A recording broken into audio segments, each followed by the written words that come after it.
Today's episode explores how to maintain trust, address concerns, and preserve relationships during tough discussions, emphasizing the higher stakes involved when dealing with clients compared to team members. All of that is coming up next.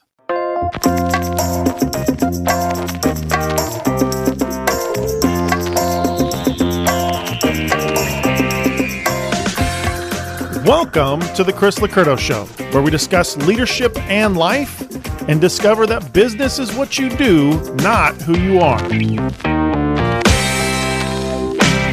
Welcome to the show, folks. I hope you're having a fabulous day wherever you are. Today, we are talking about what it's like to have difficult conversations that are probably going to be inevitable in most, if not any business, when it comes to clients. And how those difficult conversations with clients are higher stakes than with a team member. Now, I know you might be thinking, how could that possibly be? Well, because your clients are your walking billboards, all right? Your clients are the ones that they recommend you. They talk about how good or bad you are. They review you. Now, could team members do that? Absolutely. But team members are on the inside. They spend more time with you culturally. They understand things more than clients will, right? So we could have a difficult situation with a client, which 100% could be our fault. Absolutely. And they don't understand cultural aspects or what's going on or what's behind the scenes. So my caveats here as we get into this, and I'll probably share this again, if you've messed up with a client, fix the problem. Okay. There shouldn't have to be a difficult conversation with a client if you've just messed something up and it's abundantly clear. Solve the problem. Solve it quickly. Take care of them. Go above and beyond. Give them something free. Take care of the client. So as we get into the perspective gathering piece, that's something that we need to do, is to find out how we did mess something up, right? Sometimes we may not actually understand that. But if something is abundantly clear, we just screwed something up, fix it, solve it quickly, communicate quickly, and move on. So we'll get into that. But today we're really looking at if we mishandle conversations with a client, then it could lead to losing the client, at worst case scenario, losing other clients because of their bad situation. But usually what's going to happen is we're going to tend to lose trust. We might damage the relationship. Those are things that are probably more likely in the interim. And again, unfortunately, it could lead to losing the client. And we do not want that. So we're going to walk through the essential principles of mastering these conversations. So whether they're planned or they're spontaneous, whatever it is, so that you can maintain trust, you can resolve issues effectively. So key points that we're going to get into. The first one is, why are the stakes higher with the client? Well, unlike team members, you don't have daily opportunities, at least I don't think you do. If you're running a sandwich shop and you got a customer that comes in every day, might be a different situation, but you probably don't have daily opportunities to rebuild trust with clients. You have that with your team. If things go wrong, you can sit down with team members and rebuild that trust on a daily basis, hourly basis, if you had to, right? There's things that you can do to solve very quickly. And again, like I talked about, they're part of the culture. So they understand more than the average client would. But when it comes to a client, if things go wrong, it is way harder for you to repair that relationship if they've got something set in their head like you don't care. Oof. That is huge for us, is making sure that our clients, that's just who we are. We care. We're incredibly caring team. We're incredibly caring people. But for us, if something goes wrong, you're not going to get a text message. You're not going to get an email. You're going to hear our voice, right? If something goes wrong where it's like, oh, crud, we need to make sure there's total clarity. Then to solve that problem with that client, we're going to be on the phone. We want them to hear that we are wanting to solve the problem. We are going to, I don't care if our team member, whoever's solving this, has 10% I in their disk profile, we're going to ratchet that up somehow and make sure that we're not coming across as stale, not involved, not caring, not being concerned, indifferent. That's the last thing we would ever want, is for a client to ever think that we are indifferent to them, their situation, whatever. So, let's say a client feels very undervalued because maybe there was a delay on delivering something and nobody addressed it right away. I think that's something we all have experienced, and we've all, we can all understand. And failing to resolve this, effectively could absolutely result in them taking their business elsewhere. I'll give you an example. So we have a couple of real estate. We have a residential and a commercial real estate company. Our residential company, we had to solve a shower problem, to replace a shower. My wife was working on this thing to get this thing done and buy a shower from a big box store. I will leave the names out. We usually go with the other big box store. And this time she went with, the other one because of what they had, all that kind of stuff. And it was supposed to be able for her to go down, pick it up, run it on over and drop it off and, leave it so that the plumbers could do what they need to do and solve a problem, right? We've got a tenant that needs a problem solved. We need to solve the problem, period, as fast as we possibly can. Well, my wife ran into a problem when she went down to pick it up, and it hadn't been pulled yet. And they told her, hey, this will be ready tomorrow. She went down there, it wasn't ready. So she went back into the area and trying to get this thing, and some gal was back there, and she's like, hey, I need to pull this order. I need to get this going. And the gal says, with attitude, well, you're going to have to give me some time. So this is how she's being treated. She comes back up. She calls me and I'm like, woman, have it delivered. You should have had this thing delivered. Get it delivered, right? Don't mess around with this stuff. And so she goes back up to the front to customer service, the big words on the wall behind them, customer service, and starts to talk to a guy about, hey, how can we just get this delivered? We've got to get this over there. And the guy's like, oh, you should be able to do it. And so instead of jumping on his computer and solving a problem, what does he say? You should be able to do that on your phone. Yes, that's what he told the customer in front of him who's paying him, his company who's paying him, right? You should be able to do that on your phone. So she's like, she clicks on her phone and the dude takes a phone call. Now, if you are in this situation, this is the kind of stuff that we will take these situations and share this with our team and go, never, ever, ever, ever, ever, ever, ever treat a client like this. These are the conversations we have with our team all the time. We experience stuff in real life. We bring that back. Our goal isn't to slam the company. Our goal isn't to smear the company. Our goal is for our team to look at the situation and go, don't you ever do this to a client. We would never do that to a client ever. And if that does happen, I'm going to have, well, I won't, but Joel or one of their leaders is probably going to have a very difficult conversation with the team member. We don't treat people this way. You solve the problem and you do it right now, right? So that happened. Then she went back the next day because it's supposed to be prepared and it's supposed to be ready, still not done. And the person who's supposed to be helping is not there. And so finally some dude shows up who's new. He came from the other big box store, which is funny. And so he sees the problem. He's like, well, yeah, this needs to get solved. He goes, interesting thing is at this company, you've got a large number of these types of orders, these pickup orders, and they have 2 people handling it. Because when I was over at the other place, there was 84 people handling this. And it's like, well, it sounds like that's something you need to change here. He was great. He was fantastic. He took care of us, solved the problem, went and got it all, loaded it up, all that kind of fun stuff, taken care of. Took care of my wife, took care of our situation that we had with one of our units. Folks, the key is you have to understand The moment my wife walked away from there, she said, "Never buying from them again." That was the response. Never buying from them again. Should have stayed with the other big box store. And that just screams how undervalued she felt, how, lacking they were with their customer service. And so here she is. If she had been taken care of well, that comment would not have happened.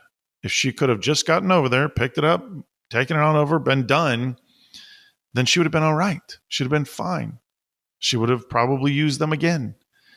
But here's what I could tell you about my wife, and I 1000% agree with her. She won't go back there unless she absolutely has no other choice. That's what happened. They lost that client, a client that owns real estate companies and has use for stores that have products for real estate. So hopefully I'm making sense in all of this, and I'm sure without using names and everything, I know everybody's out there going, "Tell me which one it was." No, not going to do that. But you need to understand that preparation is absolutely essential. Absolutely essential, right? For the situation. Make sure that you're prioritizing the needs of the client so that you can protect the relationship. If one person would have stood out, this guy at the very end definitely stood out, but it was at the very end. If one person in the beginning process would have stood out as somebody who gave a rat's patootie about my wife and her situation, then everything probably would have been fine. Jump in, take it, solve it, show the client that you care. This last guy was apologizing and he was brand spanking new. There was a gal that was handling this that literally had 18 years worth of experience. I think one badge said 18 years and one might have even said 25, but definitely over 18 years worth of experience. And it was just, and she didn't do anything wrong. She didn't do anything bad. She just didn't solve the problem, right? She didn't take care of it completely. Now she was pushing, but she was confused. She was pushing to try and get somebody to solve it, but she was confused on how to solve it herself. So long story to tell you that you have to realize you can solve a problem like that inside your team pretty rapidly. You can solve a problem like that and have a good conversation inside of your team. Hey, here's what we do. Let's fix this thing over here. Do this over here. That's not our culture. We don't do that. But when it comes to a client and that's the way you resolve it, you lose the client, right? You have some dude talking on a show, praise God, not mentioning their name, but, saying it might be somebody who would do that, mention the name. But that's a loss. That is a loss. So number 2, the importance of preparation before the conversation. So funny thing is while my wife is standing there waiting, a conversation ahead of time to get all of the perspective before going out and standing in front of her and looking like, I don't know what I'm talking about, would have been a good thing. So going into a conversation unprepared is going to increase the risk of miscommunication. No ifs, ands, or buts about it, right? You know that. You get that. So you need to understand the issue as much as you can. You need to avoid assumptions. Do not make assumptions whatsoever, right? Gain quality perspective. Approach the discussion with the right mindset. Ask a ton of questions to make sure that you're on the same page with the client. So steps to prepare is 1, identify what is the issue. What is the core problem that this client has? Identify it. Do it with the right heart. Don't do it with a defensive mind. Don't do it with the client's probably wrong mindset. Find out what it is. What's the problem?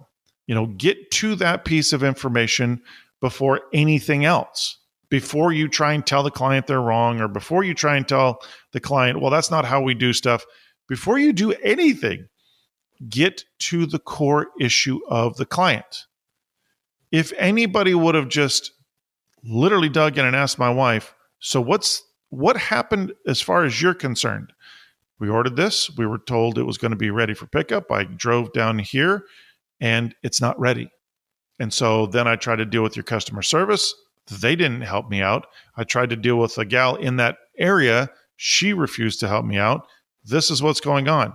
All of a sudden, assuming that all of those things are true from the client, you have empathy. Well, hopefully you do. You have the ability to have empathy for the client and solve the problem for the client. Oh my gosh, I am so incredibly sorry. We're going to fix this. This is going to get solved no matter what. We're going to take care of this. I am so sorry. Do you know who that was? Do you remember the names of the people who did that? Whatever, we're going to solve this right now. That would help that person to go, okay, now somebody wants to take it. They understand the issue. They understand the problem. They're going to solve it. Great. I feel much better about myself. If you don't do that, unfortunately, you make a lot of assumptions. And many times people make assumptions that it's the client's fault. Second thing you can do to prepare is anticipate emotions.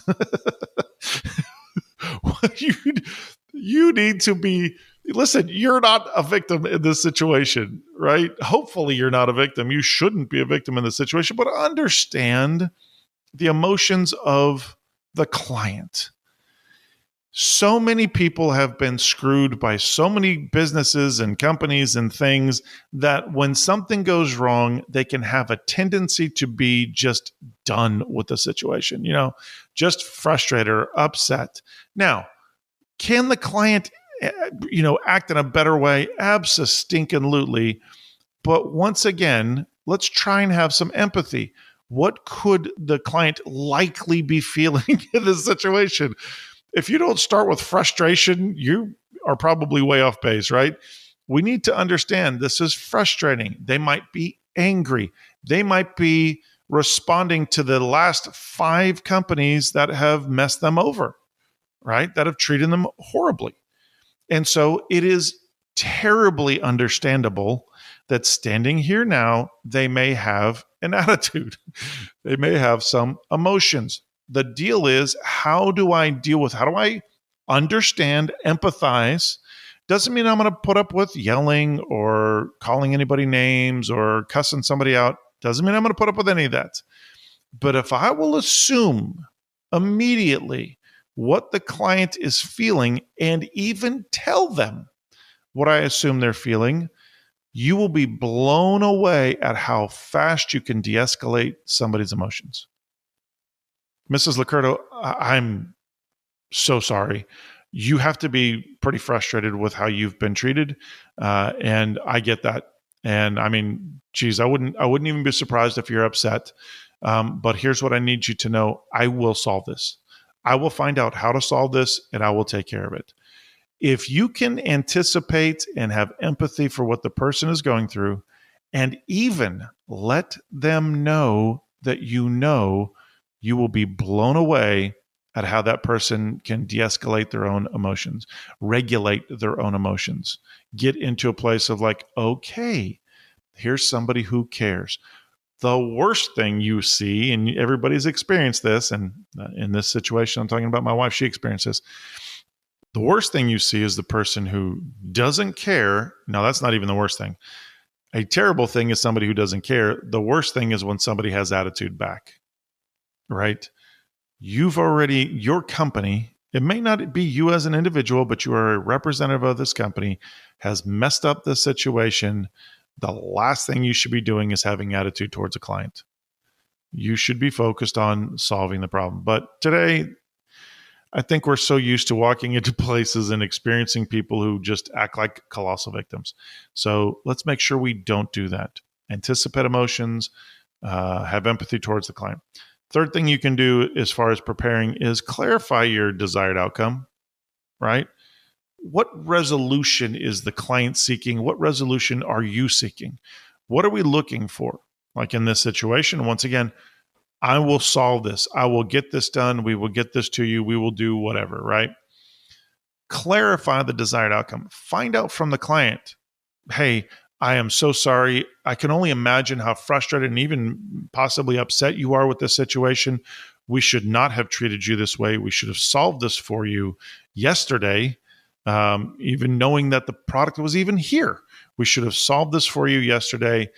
I will make sure this happens today. Let me ask you, with your current situation, the way that it is, where we are in this order, this product, this whatever, what would be your desired result? My assumption is that we just go get it for you right now, put it in your truck. Is that what you're looking for? But is there something else that you're looking for? Maybe I don't understand. They might come back and go, at this point, I'd really rather you just deliver it to the place. It might be, you know what, at this point, I don't even want it anymore. I just want a refund. There could be so many different outcomes that person desires at this point. If you've done the things previous to this, what I've said, if you've done those things, then you might be blown away to find out that the person's de-escalated and they're like, yes, if you can just do that and get that, I'll be so happy. So before calling a client about, any type of, miscommunication on a projected timeline or reviewing their concerns or your team's actions or whatever it is, or offering a resolution, spend time preparing to go into this conversation. Identify the issue, anticipate the emotions, and clarify what you believe your desired outcome will be. If you can do those things before going into the conversation, you'll be amazed at how much you just might help that client de-escalate. And you might even save the client. Would they have saved my wife's business at that point? Possibly. I'll give it a strong possibly. But the way that they handled it, even the nice guy at the end, it was too late. She was already done. She's like, nope, not coming back for this. So had they handled it that way on the front side, totally different story. There's a good possibility they could have saved their business. Number 3, active listening and clarifying questions are vital. So clients, we just said, clients may feel emotional. They may feel stressed out. You're running up on a timeline. This has got to go. My wife had a plumber coming and the next morning. So she had to have that stuff over there ready to go so that plumber could just jump in and do what the plumber needed to do, right? So they may be stressed. They may be scattered. They may be freaking out about this timeline because they have an obligation. So keep in mind, the purchase created an obligation from the big box store to fulfill. When that obligation was not fulfilled, it could cause my wife's obligation to the plumber to have stuff there and ready to go to not be fulfilled. So definitely possibility for stressing her out, freaking her out, putting her in a bad situation with the plumber, having to change things with the plumber. Who knows? It might even have cost money on a cancellation or something like that. So, think about that. They may be stressed. They may be emotional.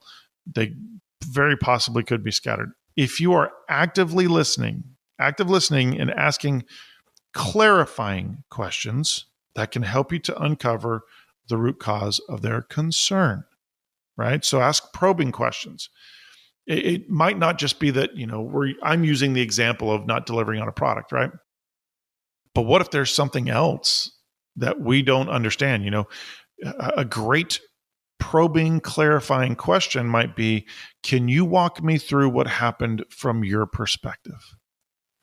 Asking the client from their perspective what happened. You can even apply that to my wife's situation, right? From your perspective, what happened? Well, what happened was I had an order. I was told it was going to be picked up. And once I got here, I was treated like crap. Like I don't even matter. I'm not important. I'm a bother to the gal in the back, in that section. That's how I was treated. Man, that's going to give you so much information, right? But what if it's something else? What if it's you've overcharged a client for something, right? We've been there when we had a situation years ago that we were switching something. I don't know if it was a bank account or something. I can't remember what it was, but a client got charged twice, and it was like, jump on it as fast as possible. Now, we didn't really have to ask the question of, can you walk me through what happened from your perspective? We knew it, we solved it. But what if a client's coming to you and you haven't figured that out? You didn't recognize it. You didn't get on it before the client knew. What if the client's coming to you going, hey, I believe you guys have charged me twice on this, right? Or what if it's hey, I got this email from one of your team members, and I got to say, I'm just blown away. Everything, it just seems so rude. Well, can you tell me how you received it? Well, here's the email. Let me read through it and tell you how I received this, right? This is my perspective of this is what your team member was saying. Whatever, get in there and find out, if need be, from the client's perspective, how did they perceive it? What's the perspective? How do they receive the situation? Whatever. Get as much information from that as you can.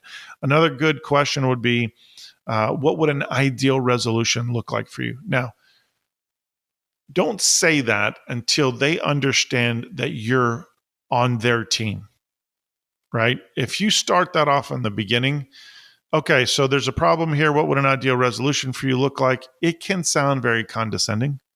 It can sound very indifferent, right? So make sure that they understand that you understand them, their situation, their perspective, their emotions, all that kind of stuff. And then when you say, what would an ideal resolution for you look like? Oh, fantastic. Now I get to speak into that, right? So if a client calls up and says, again, there's a billing error, instead of jumping to conclusions, no, that's automated. We don't have any problems with that, whatever. Listen to their story, ask for specifics, and then validate their frustration before offering solutions. If you will do that, if you will make sure that you're listening to them and asking clarifying questions, you'll be blown away at how that turns out. Number 4, communicating clearly and resolving the issue, again, is vital. Every one of these is vital. Keep saying it's vital. Yes, this is vital too. Heavily important. Clients don't expect perfection. They just don't. Nobody is, well, let me rephrase that. Most clients don't expect perfection, but they do expect responsiveness. They do expect accountability from your business, from you, your leaders, your team members, everybody across the board. They expect it. So ensure that they know that you're taking the concerns seriously. They need to understand that. And by the way, it doesn't need to wait to get to you as an owner, as a leader. The front lines need to understand everything I'm talking about right now. They need to be communicating that they're taking the client's concerns seriously. They have to, if it rolls past that team member and the client thinks that team member isn't taking it seriously, when the dude is, telling my wife, here, you change it on your phone. I'm going to take a phone call here. Wow, that doesn't seem serious at all. When the gal on the back says, well, you're going to have to give me time. All that's communicating from both of those people is, I don't care about you right now.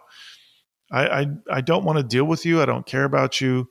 I'm indifferent to your situation. So key elements of communication: summarize the concerns to show that you understand what they're saying. Repeat back to them. So what I hear you saying is you're frustrated because you put in an order, you were told that it would be ready for pickup, and it obviously was not, and you had to leave because it wasn't going to be ready, whatever. Repeat it back to them. This is vitally important in many ways. One, if the person has a value of, and by the way, if you have not done your DISC and values, get to chrislocurto.com/store, do the DISC and values, do it for you, do it for your entire company. Watch the video, get the video, talk through this stuff. You will be amazed at how much this will remove chaos in communication. Get it done. Just get it done. What you may discover in a situation like this is somebody might be highly aesthetic, or they might be highly individualistic. And they need to know that you hear them, right? Those two value systems in a person. If they don't feel like they're being heard, then they will shut everything down. So a great thing that you can do is summarize the concerns. And it doesn't just have to be those two value systems, right? But you better be doing it with them, especially, but for everybody, so that they know that you're hearing them. Summarize it. Tell them, show them that you understand. Another thing is outline the next steps clearly. All right, so here's what we're going to do. We're going to go back there. We're going to pull this here. We're going to get this, whatever. We're going to pull all these things together. We're going to bring them out to your vehicle. Here's what we're going to do. Boom, boom, boom, boom. Let's say it's a billing error. Here's what we're going to do. I'm going to get it with accounting right now. Find out if we can reverse the charge, if there's any problems with reversing the charges. If there is a problem, then what we will do is we will issue a check right away. Whatever it is, solve the problem, let them know what the next steps are, and make sure that it's clear so that they understand it. Another thing you can do, if this is applicable, and I would make it applicable on all situations, if somebody would do this with my wife right now, I wonder how she would respond. She probably still wouldn't go back and buy, but she'd feel a heck of a lot better. Set expectations for you to follow up with the client. Hey, I'm going to call you at 3:00 today and make sure that everything has gone through, everything's okay, everything's been changed, everything has been whatever. I'm going to call you tomorrow after the plumbers install, and I just want to make sure that everything went well, and I'm going to do whatever to follow up. That extra mile will keep clients like you will not believe, especially high S and high C personality styles. If you can go that extra mile and show them, hey, we are not only going to take care of you, but I'm going to make sure everything went well, there's a chance you can save that. It will go a long way. I can't promise you that it's going to save the client, but I can tell you it can definitely keep that client from jumping on Google reviews and putting something bad in there. So it's definitely worth the time to follow up. What are you losing? You're losing a phone call. Come on, 5 minutes. Come on, do the job. So, for example, something that you can say is, I understand that this delay has caused frustration. Here's what we're doing to fix it. And I will personally follow up with you by Friday with an update, or by 2:00 with an update, or whatever. Make sure that they understand that you're communicating clearly, that you're resolving the problem, and that you're setting expectations for them. So before we get to the last key point, this is a good time for me to say all these things that we're discussing today. Every bit of this is something that we absolutely want you to take to the next level, and you definitely can. So if you're a business owner, if you're a leader who loves what you do, but you probably are feeling overwhelmed right now, right? You're probably feeling overwhelmed by all the responsibilities that you have, all the things that are on your plate, feeling like it's a difficult thing to get even team members to accomplish all these things that we're talking about, or even just take more responsibility so it's not all on your shoulders. Then the Next Level Leadership live event is for you. This event's happening April 2nd through the 4th of 2025 this year. And it is packed with tools and strategies that you need to lead your business with confidence and get your life back. Let's be real. Leading a business shouldn't mean that you are the busiest person in the room. It really should not. You deserve to step back, trust your team, and still see your business thrive, right? At this event, we're going to show you exactly how to make that happen. Things you're going to learn. Lead smarter, not harder. Giving your team the tools to step up so that you don't have to do it all. Find balance. You're going to get practical tips to lead at work and at home without sacrificing either. Also, you're going to be a part of an incredibly supportive community. You're going to connect with like-minded leaders who understand your challenges and are ready to share their experiences. This is not a place. It's not like, your cousin, your friend, your whoever who keeps telling you how to run your business and they've never run a business before, or who keeps telling you how to lead people and they've never led people before. This entire event is full of leaders and owners that have been through a lot of the stuff that you've been through as well. Some are going to be ones that you can share your wisdom with. It's a powerful community. And here's the best part. You walk away with actionable steps that you can put in place the moment you get back. There's no more guessing what to do next. You'll have a clear plan for your business and for your life. Now, I know some of you are thinking, Chris, I would love to, but I don't have time for this. Here's the truth. If you keep running yourself ragged, burnout is inevitable.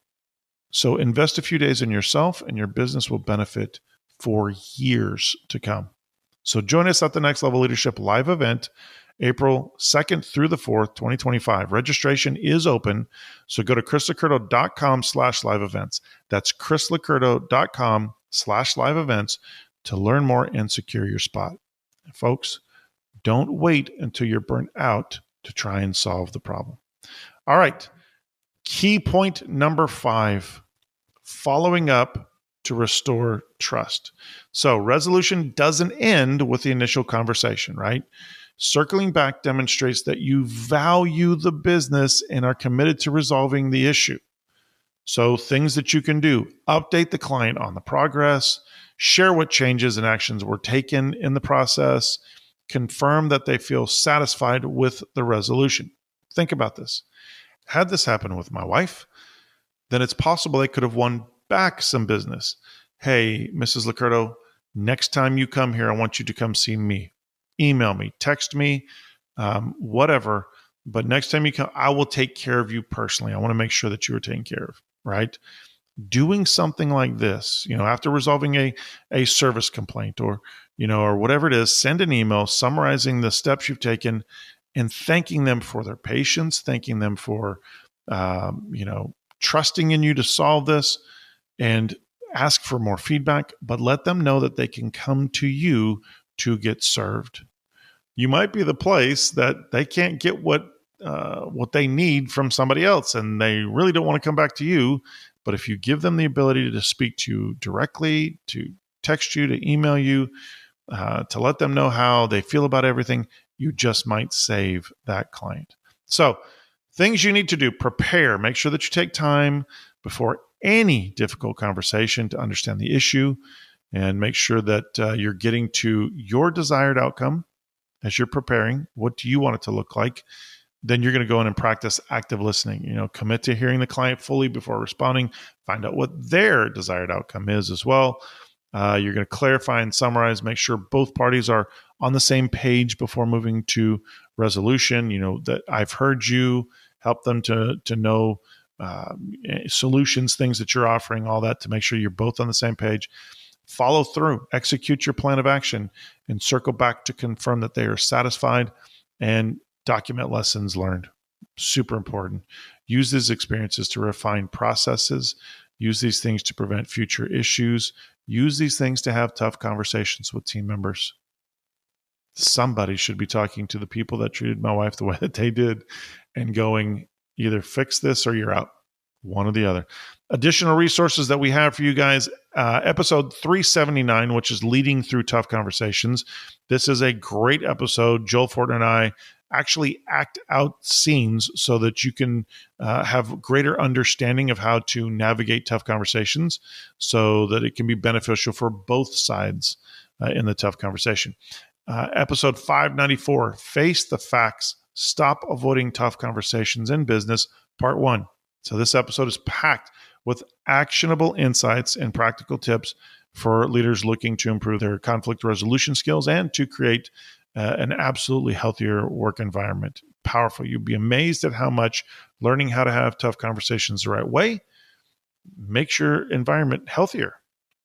Even though you're having to have the tough conversations, you'll be blown away how that works out. So folks, difficult conversations with clients are actually opportunities to strengthen relationships, especially when they're handled well, obviously, right? And you do this by preparing thoroughly, by active listening, by following through, making sure that you're intentional, you're proactive. If you do all these things, then you can turn negative situations into moments of trust building. You might save your clients. You might build better relationship with your clients. So remember, clients don't expect you to be perfect, but they do expect you to care, and they do expect you to get to resolution. So take the time to get it right, and your business will absolutely reap the rewards of loyalty and respect. If you don't, what's the other option? Not doing all of this stuff and wonder why people keep walking out the door. Well, folks, that's all the time that we have for today. I sure hope this has helped you, helped your business, helped your team. Do me a favor. If you are enjoying this information, if this is helping you, helping your team, leave us a review. Share this. Give us some, hopefully 5 stars. We would love that. But also help to get this information to people who need to hear this. That is how we continue to grow our reach in helping people change their businesses and their lives. So, as always, take this information, change your leadership, change your business, change your life, and join us on the next episode.